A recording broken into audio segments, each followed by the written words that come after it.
Hey, welcome back to Auto Piece Garage. Today we're just going to be working on my brake booster. More specifically, replacing it, because it broke a while back and I've had manual brakes since. To remedy the vacuum leak, I've just put a vacuum plug over the line, which, solves the vacuum leak but not the brakes problem. So today we're going to fix that. We've got a package from Techno Toy Tuning here. It's their super small brake booster. It's a kit that comes with just about everything you need in order to convert your RX7 over to this small brake booster, including some hardware and an O-ring and a bracket, which you'll see in a second, but no stickers, which for the price was pretty disappointing.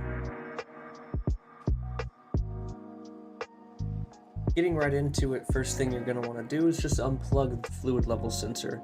It's really simple. Just make sure to set it off to the side so it doesn't get snagged on anything, and stuff some rags underneath the master. There's going to be brake fluid leaking everywhere. I'd suggest a bunch of rags, but that stuff's really caustic. It'll eat through your metal and give you more rust than you already have.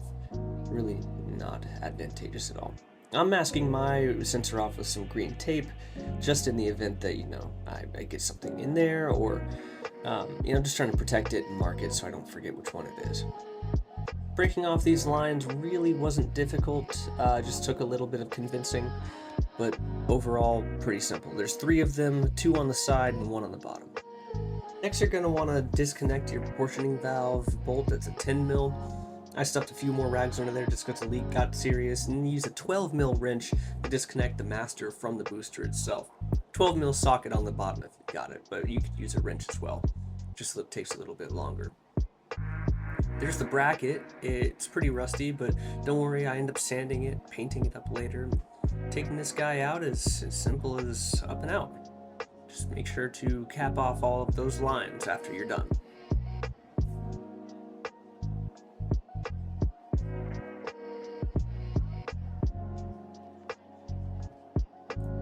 Here's where the booster used to sit. Really gross. We'll clean that up before we put anything back on there. And the master's mating surface is rusty as well. Don't worry, we will clean that.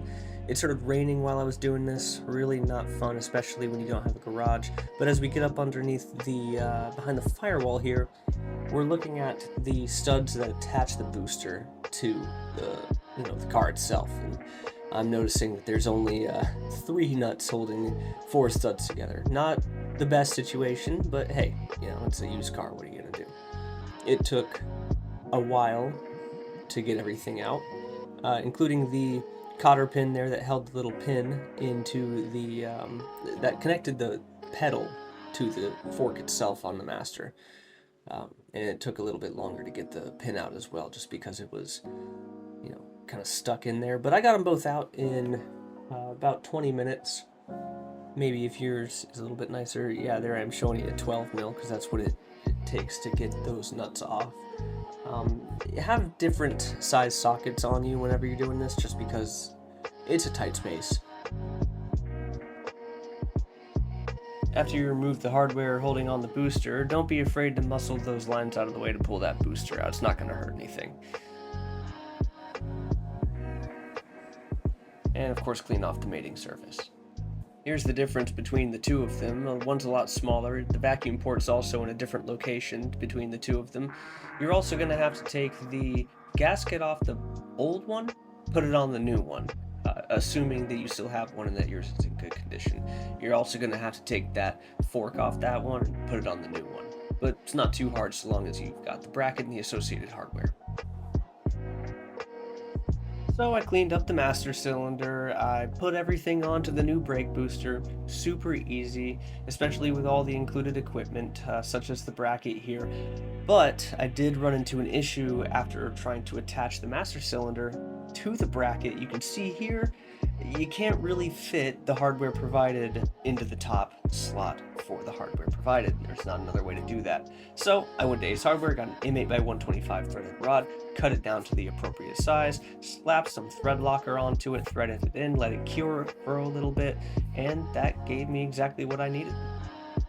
Looking here in the book, we see that between the push rod and the master cylinder, we need 0.1 to 0.5 millimeters of clearance. Here's a little diagram coming up to show you what that looks like.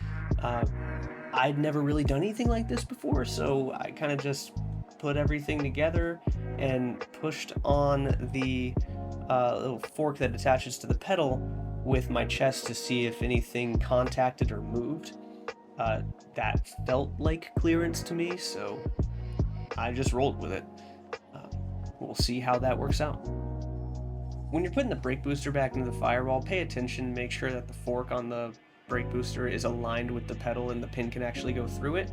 Also make sure that that fork is at the proper length on the thread, so otherwise you're going to be taking it out, readjusting it, and putting it back in each time. If you've got a friend to help you out, it really makes it easier at this point. After you've done that, secured the brake booster to the firewall, go ahead, put that hose back onto the fitting. It's going to be pretty simple from here on out.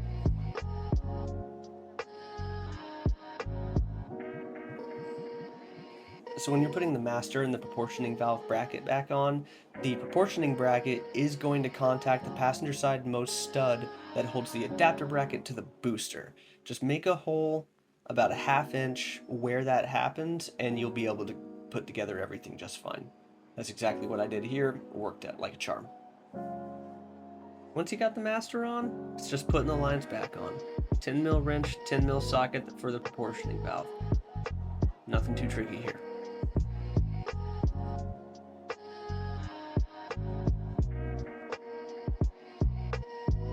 Last step is just reconnect that brake fluid sensor. And make sure to tuck that wire into somewhere where it's not going to get snagged on anything.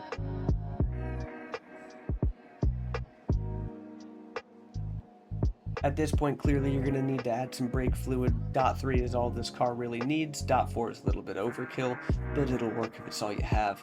I'm not going to sit here and make you watch me bleed brakes, but the order is passenger rear, passenger front, driver front, because the passenger rear bleeds both rear brakes according to the Haynes manual. If you like this, please like and subscribe, and look forward to a review of this new brake booster coming soon. Thanks for watching.